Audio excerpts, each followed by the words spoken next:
Cette fois-ci, nous allons quitter la Catalogne pour nous rendre en Castille, où là-bas, un centre kabbalistique extrêmement important et influent voit le jour à partir du XIIIe siècle autour de Tolède.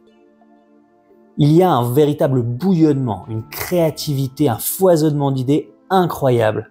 On a là-bas les frères Yaakov et Yitzhak, tous deux fils de Yaakov à Cohen, qui vont introduire des notions qui n'étaient pas développées jusqu'à maintenant dans la Kabbale, les notions de séphiroth, de l'impureté, séphiroth de la gauche, où ils vont approfondir, systématiser et réfléchir à la question du mal et à la question du mauvais côté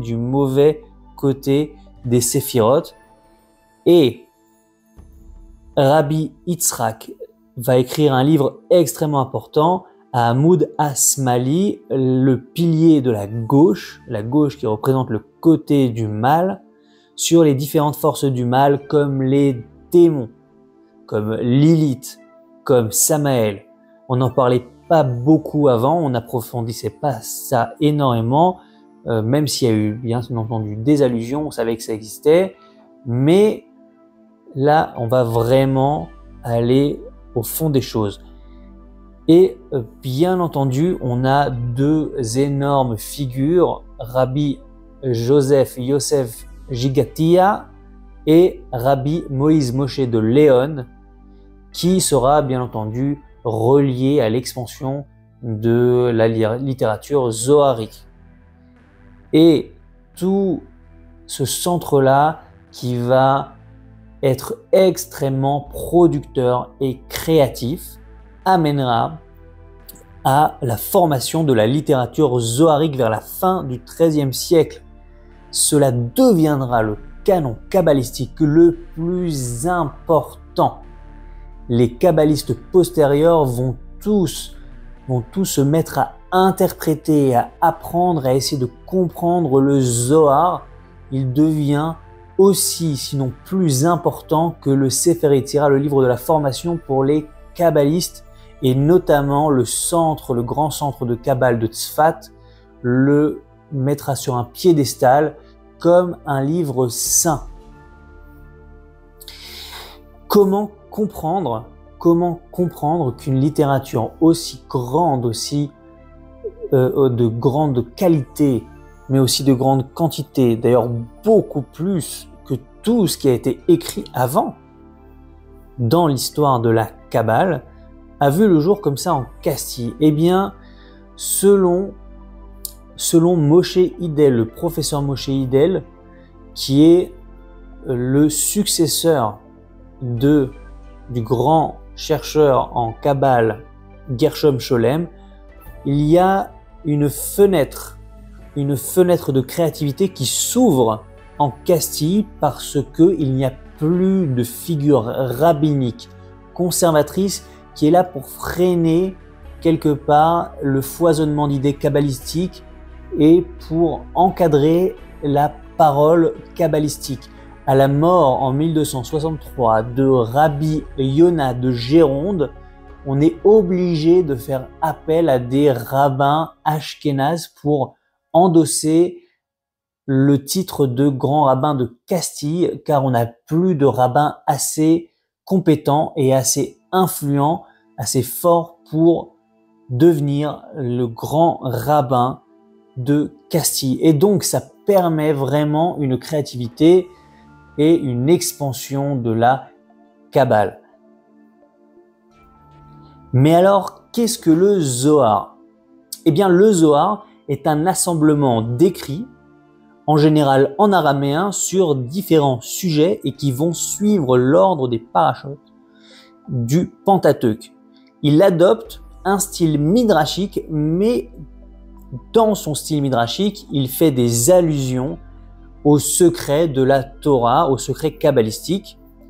Et on a différentes parties.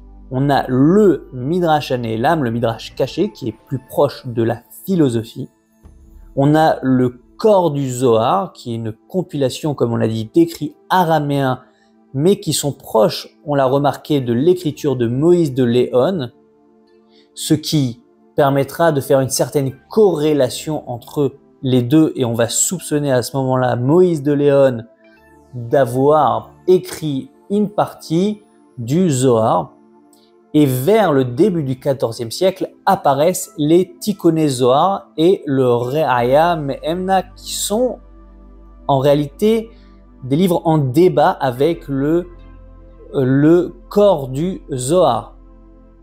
Eh bien, si on pose la question qui a écrit le Zohar, on l'attribue traditionnellement à Rabbi Shimon, un Tana important du second siècle. Immédiatement après sa réaction, selon cette tradition, le livre aurait été dissimulé dans une grotte pour réapparaître au XIIIe siècle à l'époque de Rabbi Moïse de Léon. Et selon la légende, l'ouvrage aurait quitté sa grotte avec la caravane d'un marchand qui, en découvrant les parchemins, les aurait utilisés pour envelopper des épices. Ainsi, le Zohar se serait retrouvé en Espagne et Moïse de Léon aurait alors découvert les manuscrits sur le marché, puis rassemblé et remis en forme ceux-ci, et à sa mort, son épouse aurait enfin vendu les livres de son mari pour subvenir à ses besoins, dont le Zohar qui fut enfin révélé au monde. Malheureusement, on n'a pas retrouvé de manuscrits avant cette date et en général, on met en doute un peu cette version légendaire de l'histoire. Dans la recherche au XIXe siècle, on a conclu, après les travaux de Aaron Yelenik, qu'il y avait un lien avec Moïse de Léon, car on a retrouvé des extraits qui sont presque du copier-coller entre ce qu'a écrit Moïse de Léon et le Zohar. Et on a aussi le témoignage de Rabbi Yitzhak Dakr, un des élèves de Nachmanide, qui aurait demandé à Moïse de Léon si c'est lui qui avait écrit le Zohar. Et bien entendu, il lui a répondu que non et qu'il avait un manuscrit du Zohar authentique à lui montrer. Mais avant qu'il puisse le faire, Rabbi Moïse de Léon mourut.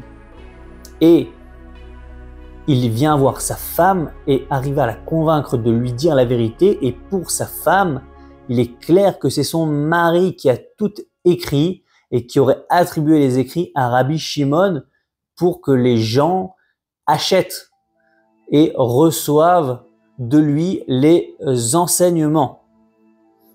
Bien entendu, cette version-là aussi n'est pas tout à fait correcte parce qu'on ne peut pas tout attribuer à Moïse de Léon car il y a différents styles dans le Zohar. Mais ce qui est très intéressant, c'est que cela ne va pas décourager Rabbi Yitzhak Dakr d'étudier le Zohar, mais au contraire, il va dire ça ne vient pas de Rabbi Shimon, donc ça vient de Moïse de Léon qui, grâce à des noms divins, a pu quand même écrire une littérature incroyable. Et donc la paternité zoharique n'avait pas d'importance aux yeux de Rabbi Yitzhak Dakr. Ce qui était important, c'est qu'il voyait une écriture incroyable devant lui et il s'en fichait de savoir si c'était Rabbi Moïse ou Rabbi Shimon qui avait écrit le Zohar. Et on se demande encore aujourd'hui, bien entendu, mais qui a écrit? Est-ce que c'est Moïse de Léon, le groupe dans lequel il s'est trouvé, ou même peut-être plusieurs groupes sur plusieurs générations? La question reste bien entendu ouverte. Ensuite, s'ensuivit une entreprise d'interprétation titanesque du Zohar qui va culminer à Tzfat, et on verra Tzfat dans un prochain épisode. Le Zohar fut accepté de manière surprenante très très largement par les Mekoubalim. Et vers le début du XIVe siècle, on aura une baisse de la créativité, peut-être due, comme le dit Moshe Idel, au retour des rabbins et à partir de la venue du Rosh.